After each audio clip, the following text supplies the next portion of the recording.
नमस्कार, मैं हूं आपके साथ साक्षी। उत्तर प्रदेश में भारतीय जनता पार्टी अब दो बड़े खेमों में बंट चुकी है और इसका हालिया उदाहरण एक पोस्टर से साफ नजर आ रहा है। इस पोस्टर में बिहार विधानसभा चुनाव में एनडीए की ऐतिहासिक जीत पर बधाई संदेश के साथ कई बड़े नेताओं की तस्वीरें हैं। प्रधानमंत्री नरेंद्र मोदी, बीजेपी अध्यक्ष जेपी नड्डा, मुख्यमंत्री योगी आदित्यनाथ और अमित शाह की तस्वीरें तो हैं, लेकिन एक महत्वपूर्ण शख्स की तस्वीर गायब है। उत्तर प्रदेश के डिप्टी सीएम केशव प्रसाद मौर्य बिहार चुनाव के दौरान पार्टी के प्रभारी भी थे और उनकी मौजूदगी राष्ट्रीय स्तर पर मजबूत रही है। लेकिन इस पोस्टर से उनकी तस्वीर का गायब होना कई सवाल खड़े कर रहा है।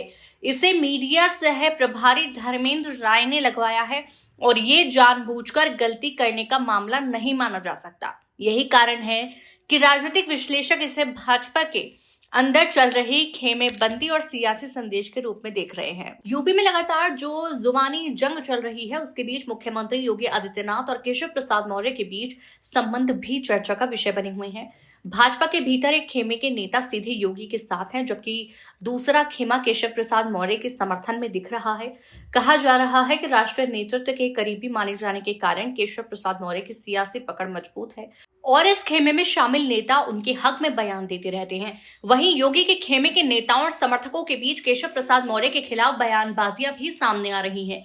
इसलिए यह साफ हो रहा है कि यूपी में भाजपा दो बड़े खेमों में बटी हुई है।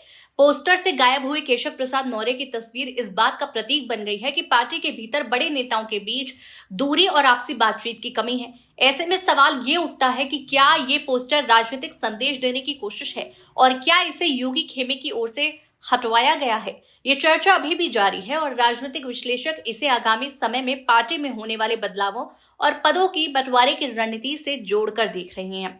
इस पूरे घटनाक्रम को देखते हुए ये कहना गलत नहीं होगा कि यूपी में भारतीय जनता पार्टी के भीतर चल रही खेमेबंदी अब सार्वजनिक रूप ले चुकी है।